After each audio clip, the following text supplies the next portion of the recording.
Halo semuanya, pada kesempatan kali ini, aku akan menjelaskan mengenai penjelajahan dunia melalui samudra atau pelayaran samudra yang dilakukan oleh bangsa Eropa, khususnya oleh Portugis dan Spanyol. Jadi, penjelajahan dunia melalui samudra atau pelayaran samudra ini didorong oleh berbagai macam faktor. Faktor yang akan aku bahas adalah 3G, yaitu gold atau kekayaan, glory atau kejayaan atau membangun kekuasaan, dan gospel atau misi penyebaran agama Kristen. Yang pertama yaitu gold atau kekayaan. Pelayaran bangsa Eropa ini didasari motif ekonomi, yaitu untuk mencari komoditas perdagangan global yang laku di pasar Eropa. Salah satunya adalah rempah-rempah. Nah, awalnya mereka mendapatkan rempah-rempah ini lewat jalur darat yang ada di kota Konstantinopel. Tapi, pada tahun 1453, kota Konstantinopel, yang merupakan gerbang perdagangan antara Eropa dan Asia, jatuh ke tangan Kesultanan Utsmani atau Ottoman. Akibatnya, jalur dagang rempah dari Asia jadi terputus atau tertutup. Bangsa Eropa pun mulai mencari sumber-sumber atau rute-rute baru untuk mendapatkan rempah-rempah tersebut, dan beridealah mereka untuk melalui jalur laut. Karena pada masa itu, teknologi pelayaran juga sangat berkembang. Yang kedua yaitu glory atau kejayaan. Bangsa-bangsa Eropa pada saat itu bersaing sangat ketat untuk menjadi negara yang terkuat di dunia, sehingga dalam menemukan wilayah baru berarti memperluas kekuasaan, menambah koloni, dan tentu saja dapat meningkatkan status di mata kerajaan ataupun negara lain. Dan yang ketiga yaitu gospel atau penyebaran agama. Selain kekayaan dan kekuasaan, mereka juga mempunyai misi untuk menyebarkan agama Kristen ke daerah-daerah yang mereka temui dalam proses pelayaran.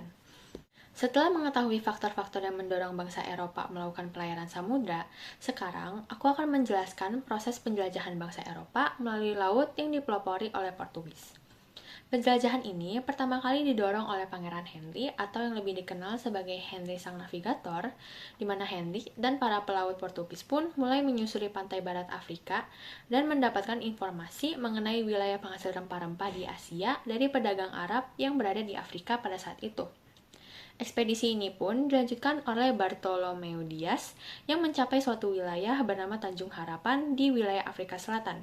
Dias pun melaporkan ini kembali kepada Raja Portugis pada saat itu dan menjelaskan bahwa ada kemungkinan untuk menemukan jalur ke India melalui Tanjung Harapan. Kesuksesan Portugis ini didengar oleh bangsa Spanyol yang mendorong mereka untuk membiayai seorang pelaut bernama Christopher Columbus pada tahun 1492. Columbus pun berlayar dan mendarat di sebuah daratan baru, yaitu Amerika. Ia pertama kalinya kira itu India, padahal itu benua yang sama sekali belum diketahui oleh bangsa Eropa juga. Pada tahun 1493 pun, ia kembali dari benua Amerika.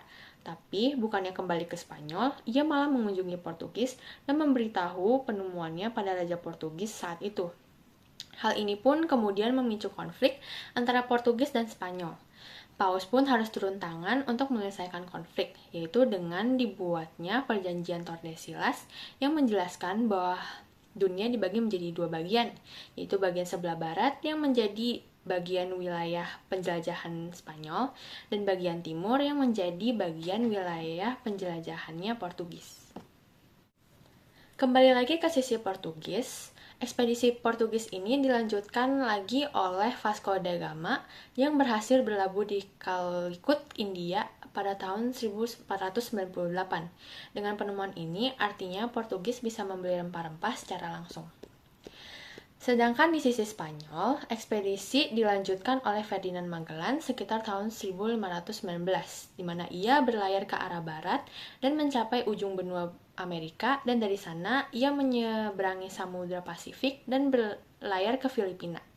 Ia pun meninggal di Filipina pada tahun 1521 karena terlibat pertempuran dengan suku setempat. Ekspedisi ini kemudian dilanjutkan oleh Juan Sebastian Elcano yang berhasil tiba di Maluku pada tahun 1521. Tujuan mereka untuk mendapatkan rempah-rempah pun sudah tercapai. Setelah melihat keberhasilan dari bangsa Portugis dan juga bangsa Spanyol dalam menemukan jalur-jalur baru ke kawasan Asia, bangsa-bangsa Eropa lainnya seperti bangsa Inggris dan bangsa Belanda pun ikut berlomba-lomba untuk menyelenggarakan penjelajahan ke benua-benua lainnya. Jadi, itulah penjelasan mengenai awal mulanya penjelajahan dunia oleh bangsa Eropa melalui samudra. Sekian dan terima kasih. Dadah!